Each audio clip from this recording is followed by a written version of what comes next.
मधुवन जंगल हर रोज की तरह शांत, खुशहाल और हल्की धूप की किरणों से रोशन था। मधुवन पहाड़ी के नीचे बसा हुआ था और पक्षियों की चहचहाहट, जानवरों की उछल कूद और दर्जनों पेड़ पौधों से आबाद था। अरे टिंकू, तू जमीन पर चटाई बिछाकर क्यों पड़ी है? और ये आंखों पर खीरे क्यों लगाए हैं? कहीं मीनू ने तुझे घर से बाहर तो नहीं निकाल दिया? ओहो ओल्ड लेडीज, कुछ भी नहीं जानती। पीहू, मैं जमीन पर पड़ी नहीं हूँ और ना ही मुझे मीनू ने निकाला है। मैं यहाँ सन बाथ ले रही हूँ। Sun bath? ये क्या होता है? हम तो पानी से ही बात लेते हैं। आज तो कसम से भूख से जान निकल रही है। अरे वाह, खीरे यही खा लेता हूँ। भोलू टिंकू की आंखों से खीरे हटाकर खा जाता है।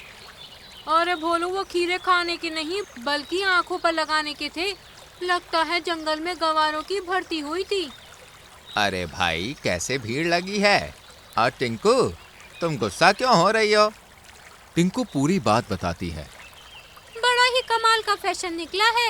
धूप से नहा रहे हैं और सब्जियों से सुंदरता बढ़ा रहे हैं। ये तो आज का सबसे अच्छा जोक था।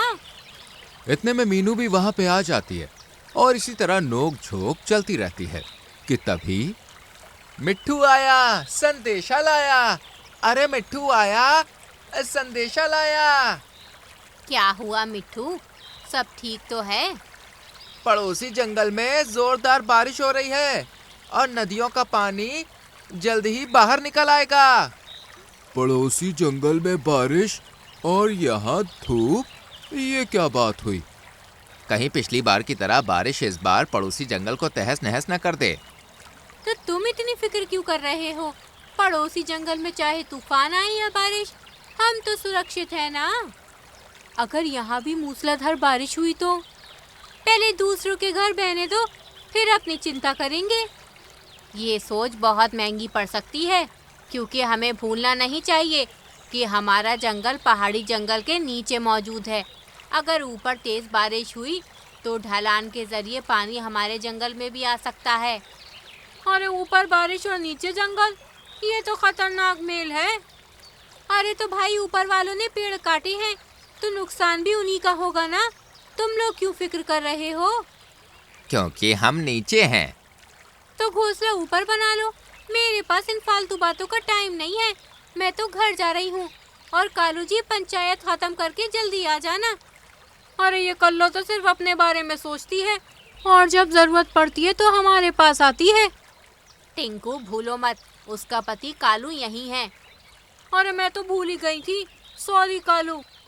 जैसे तैसे रात गुजर जाती है और अगली सुबह काले घने बादल जंगल को घेरे होते हैं। जब कालू जंगल के हाल देखने जाता है तो नदी का रंग साफ नहीं होता, क्योंकि चट्टानी मिट्टी ढलान के जरिए नदी में मिल चुकी थी और नदी का जल स्तर बढ़ रहा था।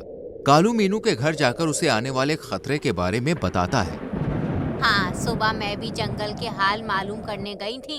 लगातार पहाड़ियों से पानी आ रहा है। मैं तो दुआ करता हूँ कि बारिश बंद हो जाए, वरना इस बार जो तबाही आएगी उसे कोई नहीं रोक पाएगा। अरे हाँ कालू, अब तो हमारे जंगल को भी काले घने बादलों ने घेर लिया है। अगर यहाँ बारिश हुई तो खतरा डबल हो जाएगा। इस तरह 2 दिन गुजर जाते हैं और पड़ोसी जंगल में धुआंधार बारिश होती है और ढलान से पानी नीचे आता रहता है। एक रात खड़खड़ की आवाज से पूरा जंगल सहम उठता है। ये कैसी आवाज है? कहीं कोई पेड़ तो नहीं गिरा? देखती हूँ। पीहू जब घोंसले से बाहर निकलकर देखती है तो पहाड़ियों से ढेर सारा मलबा आ रहा होता है और एक बड़ी सी चट्टान एक पेड़ पर आकर गिरती है, जिससे जंगल में अफरा तफरी मच जाती है। सभी पक्षी और जानवर अपने अपने घरों से बाहर निकल आते हैं। अच्छा हुआ जो हमने उस पेड़ पर घर नहीं बनाया, वरना तो आज हमारा राम राम सत्य हो जाता। अब तो खतरा बढ़ता ही जा रहा है। पानी के साथ मलबा भी आने लगा है। इतने में फिर से एक बड़ी चट्टान ढलान से गिरती हुई नदी में पहुंच जाती है और नदी का सारा पानी जंगल में फैलने लगता है। इस बीच जंगल में भी तेज बारिश शुरू हो जाती है। हे भगवान, पड़ोसी जंगल की बारिश कम थी, जो अब इस जंगल में भी बारिश शुरू हो गई। बचाओ बचाओ, मेरी मदद करो। अरे ये आवाज तो भोलू की है ना, लगता है वो किसी मुसीबत में है। सब लोग भागते हुए भोलू की गुफा के पास पहुंचते हैं, लेकिन भूरी मदद को नहीं जाती और घोंसले के अंदर घुस जाती है। सब लोग देखते हैं कि गुफा के बाहर एक बड़ी सी चट्टान है जिसने गुफा का मुंह बंद कर दिया है और नीचे से पानी गुफा के अंदर जा रहा है। हमें ये चट्टान किसी भी तरह हटानी होगी ताकि भोलू बाहर आ सके। सब पक्षी और जानवर बड़ी मेहनत से चट्टान हटाकर भोलू को बाहर निकालते हैं और देखते हैं कि पानी का सैलाब अब उनके ठिकानों तक पहुंचने वाला है और आसमान में बिजली जोर से गरज रही है। हमें सबको लेकर दूसरी पहाड़ी पर जाना होगा क्योंकि अब ये जंगल सुरक्षित नहीं है। ठीक है, चलो पहले भूरी को लेने चलते हैं, फिर वहां से पहाड़ी पर चलेंगे। अरे भूरी जल्दी चलो, भोलू की गुफा तो ढह गई, अब हमारे घोंसलों की बारी है। मैं कहीं नहीं जाऊंगी, भोलू की गुफा टूटी तो मैं क्या करूं? मेरा घोंसला तो सुरक्षित है, मैंने यहाँ राशन जमा कर रखा है, मैं अपने सामान को छोड़कर कहीं नहीं जाऊंगी। इतनी खुदगर्ज मत बनो, लालच और खुदगर्जी का अंजाम अच्छा नहीं होता। भूरी किसी की भी बात नहीं सुनती है क्योंकि अब तक उस पर कोई परेशानी नहीं आई थी, पर तभी जंगल में पानी भरने लगता है और तेज हवाओं के झोंके के साथ भूरी का घोंसला उड़ जाता है और पेड़ टूटकर गिर जाता है, जबकि भूरी पानी में बहने लगती है। बचाओ, बचाओ, मेरी मदद करो, कालू जी। सब पक्षी अपनी जान पर खेलकर भूरी को बचाते हैं और उसे लेकर एक सुरक्षित पहाड़ी पर चले जाते हैं। देखा लालच का अंजाम, तुम्हें दूसरों की नहीं सिर्फ अपनी परवाह थी और तुम ही अब बेसहारा हो गई। मुझे माफ कर दीजिए आप सब, अब से मैं कभी खुदगर्ज नहीं बनूंगी, सबका दुख मेरा दुख होगा। पर जंगल का क्या, हम पेड़ों के पक्षी तो आ गए, पर बिलों में रहने वाले जानवरों का क्या? जंगल हजारों पक्षियों और जानवरों का घर है, हम उसे यूं तबाह होने के लिए नहीं छोड़ सकते। पर हम जंगल को बचाएंगे कैसे? पड़ोसी जंगल वासियों ने पेड़ काटे हैं, जिस वजह से मिट्टी पानी को रोक नहीं पा रही, इसलिए बारिश वहाँ हुई और तबाही यहाँ। तो क्यों ना हम एक काम करें, अगर हम यहाँ मिट्टी और लकड़ी जमा करें तो पानी को दूसरी दिशा में भेजा जा सकता है और जंगल में भरा पानी आसानी से बाहर निकल जाएगा। हाँ, मैं भी इस काम में मदद करूंगा। मैं भी। बात अब जंगल की है तो मैं भी पीछे नहीं हटूंगी। सब लोग अब टीम की तरह मिलकर काम करते हैं। कालू ऊपर से देखता है कि किस डायरेक्शन में पानी को मोड़ना है, जबकि भोलू और टिंकू लकड़ियां इकट्ठा करके लाते हैं। भूरी मिट्टी जमा करती है और मीनू पीहू दोनों रास्ता बनाती हैं। रिमझिम बारिश, रात के अंधेरे और दहशत भरे माहौल में जंगलवासी एकजुट होकर अपने मिशन को अंजाम देने में लगे रहते हैं। लेकिन अब पानी का लेवल बढ़ता जा रहा था, जिससे मिट्टी को जमाने में दिक्कत होने लगती है, पर जंगलवासी हिम्मत नहीं हारते। रास्ता तो बन जाता है, पर तभी पानी का एक बड़ा रेला आता है। ये देखकर पक्षी साथ मिलकर ताकत लगाते हैं और किसी तरह पानी की दिशा मोड़ देते हैं, जिससे जंगल का पानी सारा बाहर निकल जाता है। कुछ पल के लिए जंगल में सन्नाटा पसर जाता है। पेड़ गिर गए, जानवरों के बिल बह गए और जंगल बर्बाद हो गया, पर हम सब बच गए और जंगल भी। हाँ, आखिरकार हमने जंगल को डूबने से बचा लिया है। याहू! सभी पक्षी नम आंखों से चारों तरफ जंगल में देखते हैं और एक गहरी सांस लेते हैं। हमने कर दिखाया, हमने अपने घर जैसे जंगल को बचा लिया। रात गुजर जाती है और अगली सुबह धूप की किरणें जंगल को जगमग कर देती हैं। पूरा जंगल फिर से चहक उठता है और अब पड़ोसी जंगल की बारिश भी थम चुकी थी। तभी पड़ोसी जंगल के लोग इनके पास आते हैं। हमें माफ कर दीजिए, हमारे पेड़ काटने की वजह से आपको कितनी मुसीबतों का सामना करना पड़ा। पेड़ सिर्फ हमें घर, हवा, खाना और ऑक्सीजन ही नहीं देते, बल्कि ये हमारे जीने की उम्मीद है। अगर पेड़ नहीं होंगे तो जंगल सिर्फ बंजर जमीन बन जाएगा, इसलिए आगे से पेड़ मत काटना बल्कि लगाना। धीरे धीरे जंगल की खुशियां लौट आती हैं और संडे को सब पड़ोसी जंगल में जाकर वहां पेड़ लगाओ अभियान चलाते हैं और कई सारे पेड़ लगाते हैं। खड़े हैं जंगल बनकर। जीवन की हर एक डोर इनके कटते ही मर जाता है, जंगल का हर एक शोर। तो दोस्तों, आज के लिए बस इतना ही। आपको ये कहानी कैसी लगी कमेंट में बताएं। वीडियो को लाइक और शेयर करके चैनल को सब्सक्राइब करें और बेल आइकॉन प्रेस करें, जिससे आने वाली कहानियां आपसे मिस ना हो। जंगल में ऑपरेशन नकाबपोश। फुरफुरी एक बेहद खुशहाल जंगल था, जहां सभी जानवर मस्ती मजाक के साथ रहते थे। जिनमें सबसे नटखट थी बिजली, जो खाना, फल व सब्जियां साफ करने में माहिर थी। बिजली ने अपने घर में ही एक बड़ा सा गोदाम बना लिया था, जिसमें खाने की हर चीज का स्टॉक था। बिजली, ये बहुत गलत बात है। कल मैंने अपनी चिंकी के लिए काजू लाकर रखे थे और तुमने वो भी साफ कर दिए। खाती कितना हो तुम? पेट तो तुम्हारा इत्तू सा है। नहीं पीहू बहन, मैंने ये नहीं किया, और मेरे पास तो पहले से ही काजू हैं। मैं भला तुम्हारे काजू क्यों लूंगी? रहने दे। सब जानते हैं, जंगल में चोरी की कला जो तेरे पास है वो किसी के पास नहीं। परसों मेरे घर से भी अखरोट चुराए हैं इसने। ना जाने कहाँ छुपा देती है, पता ही नहीं चलता। मीनू मौसी, उसे जाने मत देना। पकड़ो, उसकी पोटली में मेरी गाजर है। मौसी छोड़ो भी, वरना मेरा हलवा नहीं बन पाएगा। वाह जी वाह, चुराई गाजर से खुद हलवा खाएंगी। हमारा क्या? ठीक है, तो आपको भी खिलाऊंगी। अब तो जाने दो। मीनू मौसी ने बिजली को छोड़ दिया और वो 9-2-11 हो गई। क्या मौसी, इत्तू सी गिलहरी को नहीं पकड़ पाए तुम? अब गई मेरी गाजर। उसके घर जाऊंगा तब तक तो पेट में पहुंच चुकी होगी। अब फिर से खेत में जाना पड़ेगा। कालू के जाते ही पीहू और मीनू बिजली के घर जाती है और तीनों मस्त गाजर के हलवे का आनंद उठाती हैं। अब हम जा रहे हैं, पर ऐसा मत किया कर। आज तो हमने संभाल लिया, रोज रोज कैसे संभालेंगे?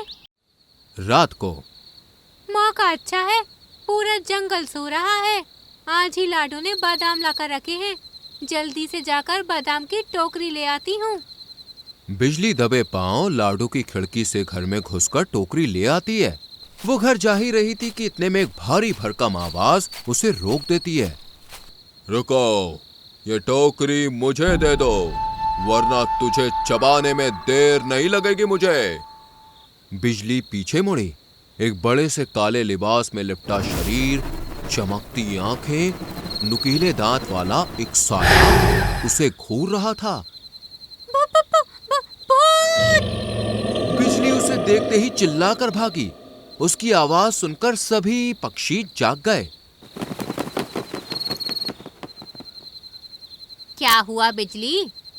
क्या बात है, इतनी जोर से क्यों चिल्लाई तुम? सब ठीक तो है ना? कुछ भयानक देख लिया क्या? और इतनी रात को यहाँ क्या कर रही हो? और चोरी कर रही है कालू भैया, और क्या। उसके हाथ में जो बादाम की टोकरी है वो मेरी है। नहीं लाडू, वो यहाँ एक अजीब सा काला साया था, बहुत डरावना। अरे कोई साया नहीं था, मेरी टोकरी दो और रात में चोरी करने की जगह सोना शुरू करो।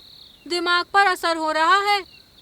किसी ने भी बिजली की बात नहीं सुनी और सब अपने अपने घर चले गए। इधर बिजली कांपते हुए अपने घर की तरफ बढ़ी। एक बार फिर से वही साया उसके सामने आ खड़ा हुआ और इस बार उसकी आवाज निकलती उससे पहले ही उसने बिजली को मारकर खा लिया। और फिर अगली सुबह वहाँ क्या हो रहा है मौसी? इतनी भीड़ क्यों है? भगवान जाने, चलो चलकर देखते हैं। ये क्या, यहाँ इतना सारा खून? और ये तो वही जगह है जहाँ कल रात को हमने बिजली को देखा था। कहीं उसे कुछ हो तो नहीं गया? चलो उसके घर चलकर देखते हैं। बिजली घर पर नहीं थी, पूरा घर खाली था। जरूर कुछ गड़बड़ है मौसी। मुझे लगता है बिजली जिस साए की बात कर रही थी वो सच में है और उसी ने हमारी बिजली को मारा है। हमें अभी राजा बहादुर से बात करनी चाहिए। तू सही कह रही है, तू जल्दी दरबार में पहुंच, मैं बाकी पक्षियों को लेकर आती हूँ। पीहू के पीछे पीछे मीनू मौसी सभी पक्षियों को लेकर पहुंची और फिर दरबार में। अगर ऐसी बात है तो यह बहुत ही गंभीर मुद्दा है। हमारे जंगल में जरूर कोई घुसपैठिया या शिकारी जानवर आ गया है और उसे रोका नहीं गया तो बिजली जैसा हाल सबका होगा। पर हम अपनी प्रजा को मरने नहीं देंगे। तो आप क्या करेंगे महाराज? क्योंकि जिस हिसाब से बिजली डरी हुई दिख रही थी और उसका ये हाल हुआ है, मुझे नहीं लगता उस शिकारी से उलझना इतना आसान होगा। सही कहा मौसी। अरे बिजली बेचारी की एक हड्डी तक नहीं मिली है। जाने राक्षस है ये दानव, पूरी की पूरी निकल गया। कोई बहुत ही ज्यादा खतरनाक जानवर मालूम पड़ता है। अगर ऐसा है तो हम सबकी जान अब आपके हाथ में है महाराज। अब आप बताइए हमें क्या करना होगा। हमें उसे पकड़ने के लिए एक रणनीति बनानी होगी, जिसके लिए बग्गू बंदर और उसकी सेना का होना बहुत जरूरी है, ताकि हम उसे चारों तरफ से घेर सकें। पर महाराज, बग्गू बंदर और उसकी सेना तो दूसरे जंगल में अपने मिशन पर है और उन्हें आने में तो अभी 2 दिन बाकी हैं। तब तक हमारा क्या होगा? आप सब चिंता ना करें, मैं अपने सिपाहियों को जंगल में तैनात कर दूंगा।